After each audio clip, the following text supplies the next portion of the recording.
वचन, जीवन वचन, दिव्य वचन, जीवन वचन। हम अपने जीवन में किस पर भरोसा करते हैं? अपने आप पर या ईश्वर पर?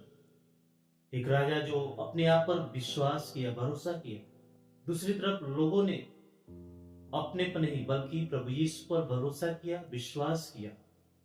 आइए हम आज के पाठों को सुने और उस पर फिर मनन चिंतन करें। पहला पाठ, राजाओं का पहला ग्रंथ। यरोबआम ने अपने मन में यह कहा, मेरा राज्य फिर दाऊद के घराने के अधिकार में आ जाएगा।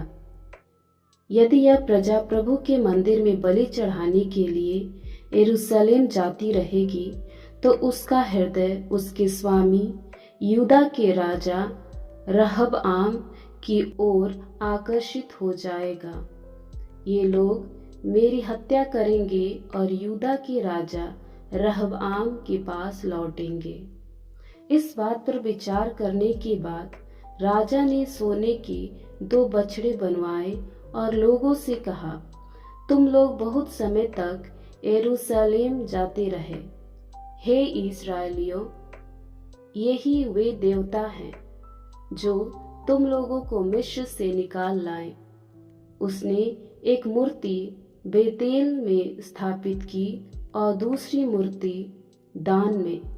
यह लोगों के लिए पाप का कारण बना, क्योंकि वे उस मूर्तियों की उपासना करने के लिए बेतेल और दान जाया करते थे।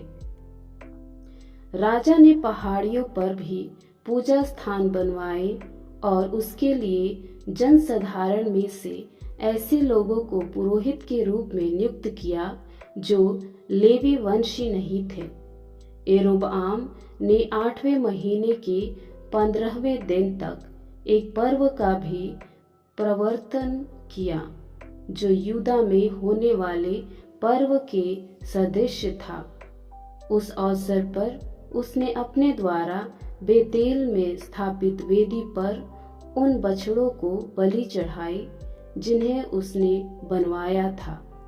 उसने पहाड़ों पर बनवाए पूजा स्थानों के पुरोहितों को बेतेल में नियुक्त किया। यरोबआम ने अपना पापाचरण नहीं छोड़ा। वह पहाड़ी पूजा स्थानों के लिए जनसाधारण में से पुरोहितों को नियुक्त करता जाता था। जो भी चाहता था यरोबआम उसका किसी पहाड़ी पूजा स्थान के पुरोहित के रूप में अभिषेक करता था।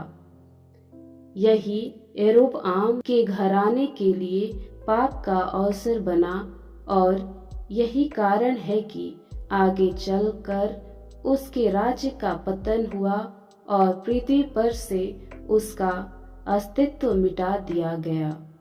यह प्रभु की वाणी है। ईश्वर को धन्यवाद। संत मार्कुस के अनुसार पवित्र सुसमाचार अध्याय 8 पद संख्या 1 से 10।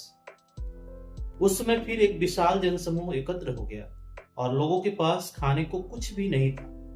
ईसा ने अपने शिष्यों को अपने पास बुलाकर कहा, मुझे इन लोगों पर तरस आता है। ये 3 दिनों से मेरे साथ रह रहे हैं और इनके पास खाने को कुछ भी नहीं।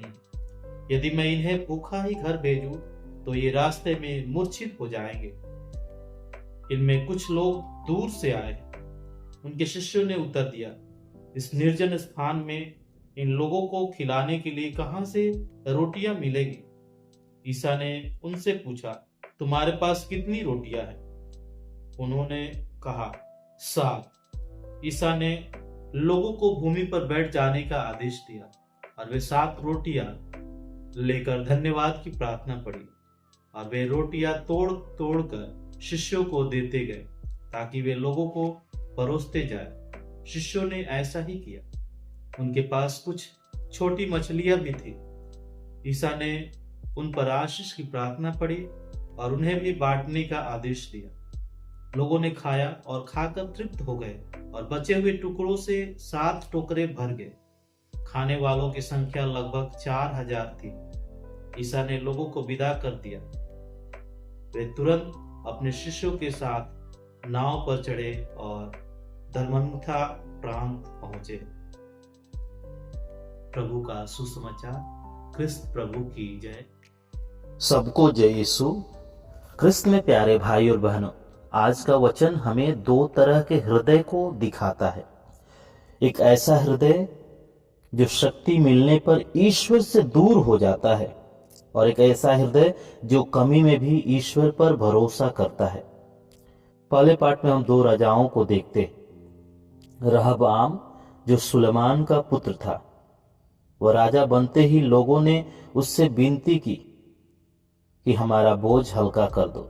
बुजुर्गों ने सलाह दी, नम्र बनो और लोगों को सुनो, लेकिन उसने युवाओं की सलाह मानी और कठोर शब्द बोले, मेरे पिता ने बोझ डाला, मैं उससे भी अधिक डालूंगा। उस एक निर्णय ने राज्य को तोड़ दिया। 10 वंश अलग हो गए। उसकी समस्या क्या थी? वह अहंकारी था, कठोर हृदय था, और शक्ति मिलने पर वह विनम्र नहीं बल्कि वह और भी क्रूर हो गया। अब दूसरा राजा यरोबआम, उसे 10 वंशों का राजा बनाया गया, लेकिन उसके भीतर शांति नहीं थी। वह डर गया था।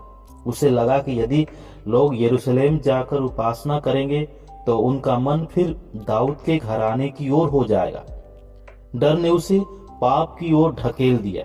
उसने 2 सोने की बछड़े बनवाए, बेतेल में और दान में। उसने नई वेदी भी बनवाई, अपने मन से त्योहार भी ठहराया, और ऐसे लोगों को पुरोहित भी बनाया जो लेवी वंश के नहीं थे। सब कुछ धार्मिक दिखता था, पर उसमें ईश्वर की इच्छा नहीं थी। रहबाम ने लोगों को धोखा दिया, लोगों को खो दिया, और यरोबाम ने ईश्वर को खो दिया, ईश्वर को धोखा दिया। एक ने अहंकार को चुना, दूसरे ने डर को चुना, और यही से इस्राएल के पतन की शुरुआत हुई। कृष्ण प्यारे भाई और बहनों, जब हम ईश्वर पर भरोसा नहीं करते तो या तो हम कठोर बन जाते हैं या फिर अपने डर के कारण गलत समझौता कर लेते हैं। प्यारे भाई और बहनों, हम सुसमाचार में सुनते हैं कि भीड़ 3 दिन से प्रभु यीशु के साथ है, भूखी है, थकी हुई है, और शिष्य कहते हैं कि इतनी भीड़ को यहां कौन खिलाएगा। यीशु पूछते हैं, तुम्हारे पास क्या है?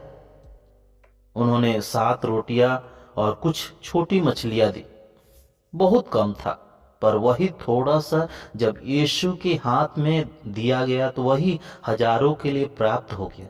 4000 तृप्त हुए, 7 टोकरियां बची। यहां कोई डर नहीं है, कोई राजनीतिक चिंता नहीं है, यहां भरोसा है। जहां यरोबाम ने अपने सिंहासन को बचाने के लिए समझौता किया, वहीं इस भीड़ में एक बालक ने अपना भोजन सौंप दिया। जहां रहबाम कठोर बना, वही यीशु करुणा से भर गए और बोले, मुझे इन लोगों पर दया आती है। प्यारे भाई और बहनों, राजा डर और अहंकार में निर्णय लेते हैं और उसका परिणाम राज्य का विभाजन और विनाश हो जाता है। यीशु करुणा और विश्वास में कार्य करते हैं और उसका परिणाम लोग तृप्त हो जाते हैं और उन्हें आशीष भी मिलती है। आज प्रभु हमसे पूछते हैं, तुम्हारे पास क्या है? तुम्हारा थोड़ा विश्वास, छोटा त्याग, सीमित क्षमता? यदि हम उसे अपने डर से बचा कर रखेंगे तो वह बेकार हो जाएगा, पर यदि हम उसे प्रभु के हाथों में सौंप दे तो वही बढ़ जाएगा। कृष्ण में प्यारे भाई और बहनों, हम किस मार्ग को चुनेंगे? अहंकार और डर का या विश्वास और करुणा का?